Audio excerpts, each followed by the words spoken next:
World-famous Muslim mystic Rumi was transformed when he encountered the mysterious man that would become his master, Tabrīz. Here is a famous version of Rumi's first encounter with the man who became his master and transformed him. It is told by renowned author Elif Shafak in her book, The 40 Rules of Love. As we turned the corner and approached the inn of sugar vendors, I noticed a wandering dervish pushing his way through the crowd, strutting directly towards me and regarding me with piercing eyes. He had no hair, no beard, no eyebrows, and though his face was as open as a man's face could ever be, his expression was inscrutable. But it wasn't his appearance that intrigued me. It was, I dare to say, his gaze. His black eyes blazing at me, sharper than daggers.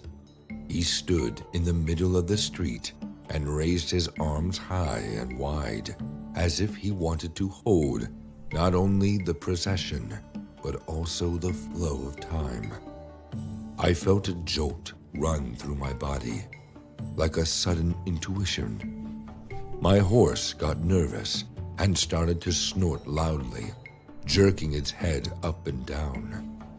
I tried to calm it, but it got so skittish that I too felt nervous. Before my eyes, the dervish approached my horse, which was shying and dancing about, and whispered something inaudible to it.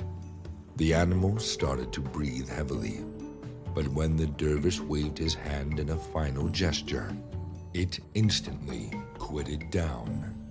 A wave of excitement rippled through the crowd as I heard someone mutter, "That's black magic."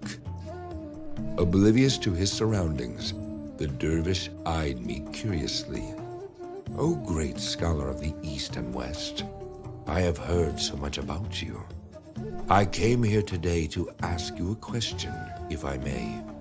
"Go ahead," I said under my breath. "Well, you need to get down from your horse first and be on the same level with me." I was so stunned to hear this that I couldn't speak for a moment. The people around me seemed equally taken aback. No one had ever dared to address me like this before. I felt my face burn and my stomach turn with irritation, but I managed to control my ego and dismounted my horse. The dervish had already turned his back and was walking away. "Hey, wait, please!"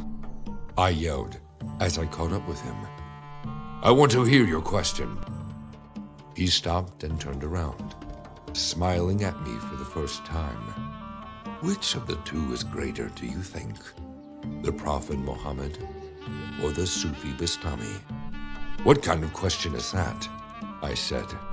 "How can you compare our venerated prophet, may peace be upon him, the last in line of prophets, with an infamous mystic?" Still studying my face carefully, he insisted, "Please think about it. Didn't the prophet say, 'Forgive me, God, for I couldn't know thee as I should have'? While Bastami pronounced, 'Glory be to me, I carry God inside my cloak.' If one man feels so small in relation to God, while another man claims to carry God inside, which of the two is greater?" My heart pulsed in my throat. The question didn't seem so absurd anymore. In fact, it felt as if a veil had been lifted, and what awaited me underneath was an intriguing puzzle. A furtive smile, like a passing breeze, crossed the lips of the dervish. Now I knew he was not some crazy lunatic. He was a man with a question I had never thought about before. You see, God's love is an endless ocean, and human beings strive to get as much water as they can out of it. But at the end of the day, how much water we each get out of it depends on the size of our cups. Some people have barrels, some have buckets, while some others have only got bowls. Bistami's container was relatively small, and his thirst was quenched after a mouthful. He was happy in the stage he was at. It was wonderful that he recognized the divine in himself, but even then, there still remains a distinction between God and self. Unity is not achieved. As for the prophet, he was the elect of God and had a much bigger cup to fill.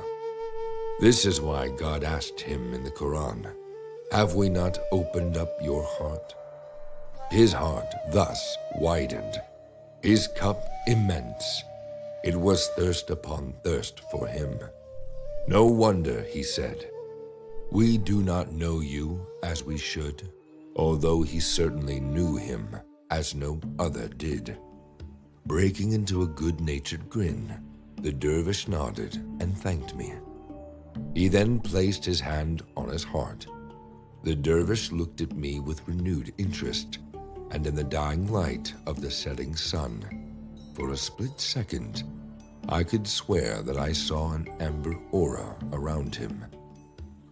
He bowed to me, respectfully, and I bowed to him. I don't know how long we stood like that, the sky hanging violet above our heads. After a while, the crowd around us began to stir nervously, having watched our exchange with an astonishment that verged on disapproval.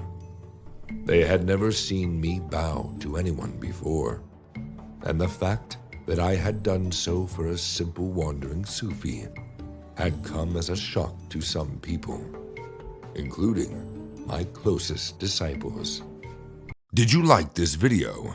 If you did, then you should know that these days, liking isn't real unless you push the like button. Think about it.